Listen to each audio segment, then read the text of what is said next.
So what if you could stop an anxiety spiral dead in its tracks? Today, we're going to break down a really powerful psychological tool that can help you do just that. It's a super simple technique for reclaiming your calm, and it all revolves around the number 90. Let's get right into it. There is this one single concept from psychology that I swear can totally change how you deal with difficult emotions. And look, this isn't about ignoring your feelings or pretending they don't exist. It's about mastering your response to them. We're going to focus on those really intense feelings. You know the ones that feel like they just hijack your brain. That sudden flash of anger, a huge wave of anxiety. This technique is all about taking back control in those exact moments. I mean, we've all been there, right? You get that sudden rush of anger, or this wave of anxiety hits you, and it feels like you're on a runaway train. And what's worse is your own thoughts just keep shoveling coal into the engine, making it feel absolutely impossible to stop. But here's the thing that changes the whole game. That initial emotional rush, it's not just in your head. It's a very real, very physical process happening in your body.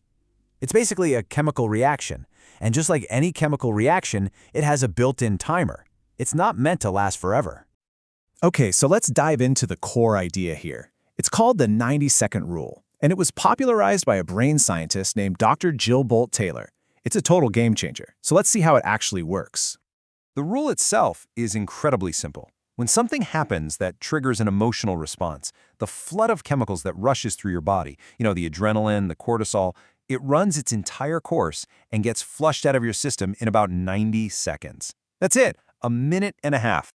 Just let that sink in for a second. 90 seconds. That's the entire biological lifespan of that physical, emotional reaction. It's short, it's predictable, and it's finite. So if that's true, then why does a bad mood sometimes last all day? Well, here's the catch, and it is a big one. The emotion only lasts for 90 seconds if we let it. The reason it sticks around for hours is because our brain jumps in. We start replaying what happened, we add our own judgments, we tell ourselves stories about it, and with every single thought, we re-trigger that same chemical process. We basically trap ourselves in an emotional loop. So I want you to think of an emotion not as this permanent state, but more like a wave.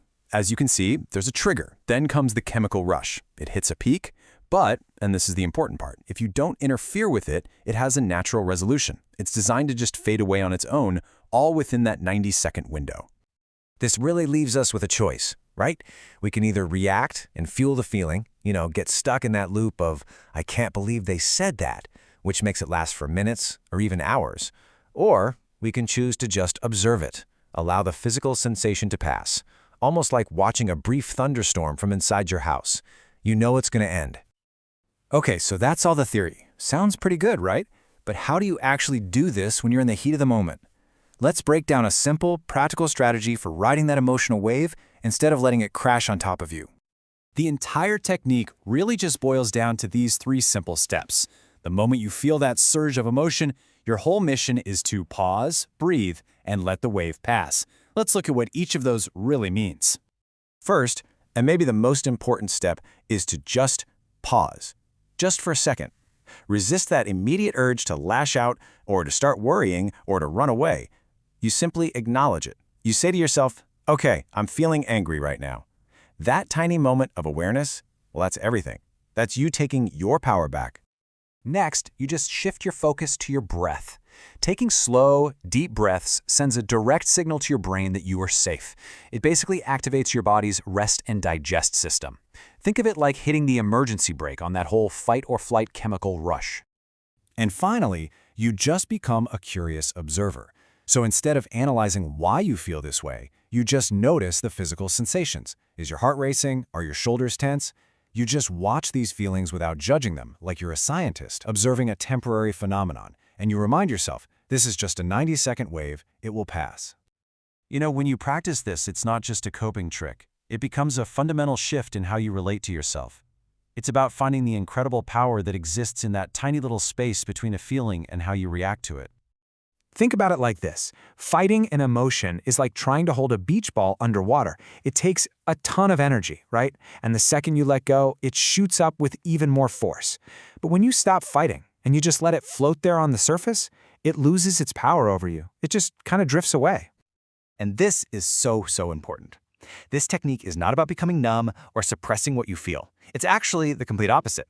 It's about letting yourself feel things fully, but without letting them get in the driver's seat and dictate your actions. It's the difference between being in the storm and watching the storm from your window. So I'll leave you with a little challenge. Think about the things that trigger you during your week. That annoying email, getting stuck in traffic, a tough conversation. The next time one of those waves starts to build up, can you give yourself permission to just observe it for 90 seconds? And just see what happens.